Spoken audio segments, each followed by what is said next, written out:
Hello, I'm Mwalimu Cheche Rasta Sienga. Today we are looking at what is leadership, and we will be looking at the forms of powers and authorities. So we saw that leadership, when we're talking about leadership, we have leadership powers. And then we have three leadership powers. We have the democratic leadership powers, we have the autocratic leadership powers and authority, we have also the social powers and authority. And then we saw that when we talk about social powers, it is quite too resistant. People, they normally resist that kind of powers. When you talk about autocratic powers, leaders dictate the followers. It is very hard to resist because you are dictated. And then we have democratic powers. We say that it rules of people for the people, by the people. Decisions are made by the followers or partners in a consultative manner. That's what we looked at last time. Now today we want to look at forms of powers and authorities. Forms of powers and authority. And we start looking at number one, traditional powers and authority. That's what we look at today. We are looking at traditional powers and authority.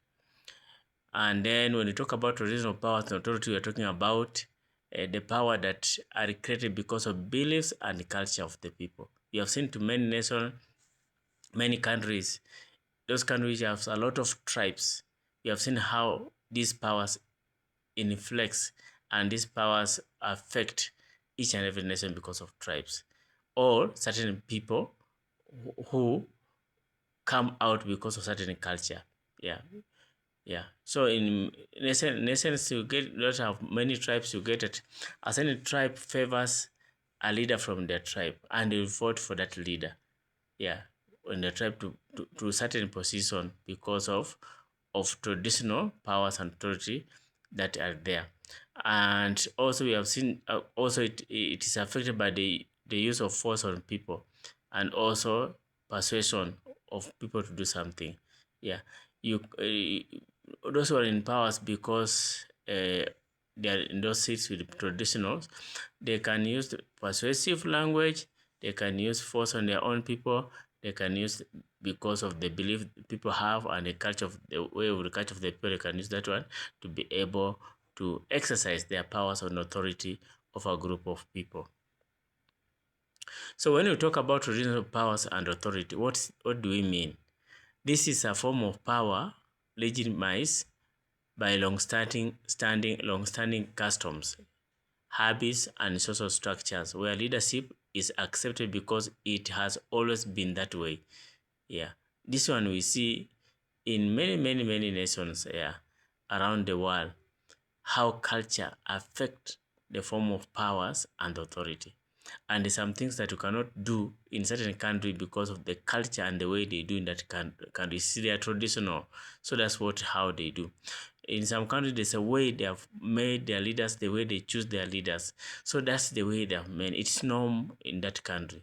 So this one derives its legitimacy from respect for the past rather than personal charismas or legal rules. It doesn't follow certain rules or laws. Yeah. So it's never democratic. It always depends on these social powers. It all depends on that. Yeah, persuasive, how people work, how are their traditionals, what do they believe in? That's affect that form of powers. So when you're looking on traditional powers and authority, when you're looking at traditional power and authority, we want to look at some words which we have talked about. We have talked about the traditional power and authority. It's affected by the beliefs and culture of the people, the use of force on the people, and the persuasion of the people to do something. So when you're looking on that, we want to look at traditional powers and authority as we have talked about. Now we want to look at those things that we have talked about, beliefs and culture. When we're talking about belief and culture, what does it mean and how does it affect the powers and authority traditionally? Yeah, when talking about beliefs and culture, we mean that these are powers and authority given as a result of set of beliefs, how people believe, what they value, their norms and their traditional. That's how that power is given. And this can be done to shared principle values often rooted in either religion, traditional, or mythology that guides social behavior. It guides social behavior. That's why you see, even the churches, most churches, they go by their norms. Yeah, even some people, a certain family, this is their church, so they follow that church, and this is how they believe in making their tradition, and this is their powers that they practice. This is the authority that they practice in certain way. So inheritance and lineage, whereby person are often hereditary, their hierarchy. The person are also make through hierarchy. It is passed down through families and clans, reinforcing the idea that power is inherited rather than earned or elected.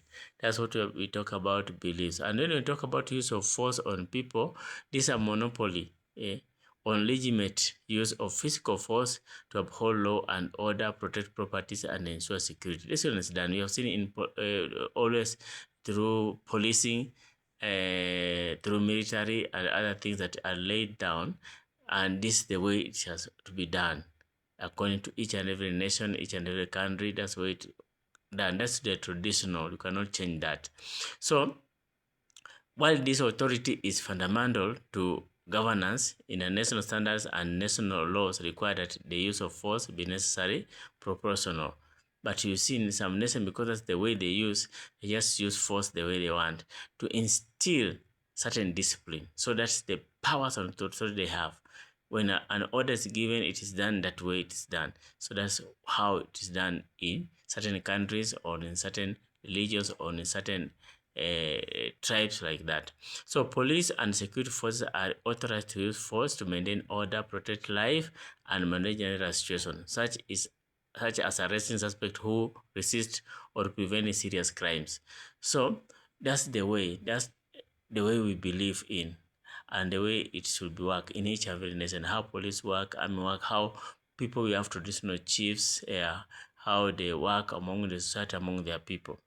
And then also we have seen that under traditional powers and authority, we have the way that people are persuaded to do something, the way they are persuaded to do that. We have seen this many times when we have calamities, when you have maybe cattle resting or cattle restaurants, then the government sends some people, the politician, it sends the army chiefs, it sends the police office commanders to go there and persuade the people to live peacefully, persuade the people to to have harmony, persuade the people to have peace, yeah, and stop cattle hustling or stop fighting like that. So they use a persuasion way to be able to inflict people to understand and be able to have a certain order of life. So that's why we talk about persuade people to do something. That's traditional powers that they are using, traditional powers or authority. So the way they are persuaded. That's why we have seen so many things. Even in nations when they fight, they bring people to come and mediate, talk, and persuade the other party to listen to this party and to have a common interest. So that one is happening all over the world. So you can reach there. Thank you so much for listening. That's how we have learned. We have learned about forms of powers, and today we have looked on traditional powers and authority. We have seen it is affected by beliefs and culture, use of force on people, persuasion on people to do something. And we have seen the what do you mean when you say about traditional power and authority. We have seen what is belief and culture. We have seen what is the use of force on people. We have seen what is persuasion on people to do something. So thank you so much. This is Mwalimu Cheche, your trainer.